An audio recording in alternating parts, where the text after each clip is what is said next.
PD act నుంచి release కావడం జరిగింది.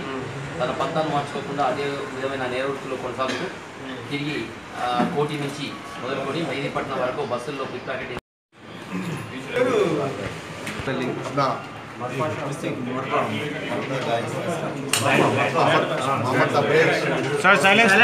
उसका एसोसिएट मोहम्मद इरफान दोनों को कल रात में अरेस्ट करे से ये दोनों 2 तारीख महीने में 2 तारीख मोहम्मद गौस बोलकर उसके ऊपर अटैक करके उसका जेब से 2000 रुपये खींच लिए, उसको मारे तो उसको इंजरी से तो उसको हॉस्पिटल गया है।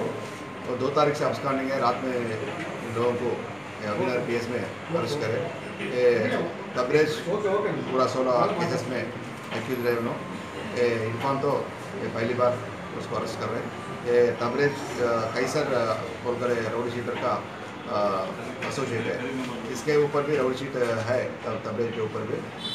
इसके पहले पीडी एक्ट के लिए केसेस इसको सफिशिएंट नहीं है। अभी पीडी एक्ट के लिए प्रपोजल CC साहब को भेजे। अमाउंट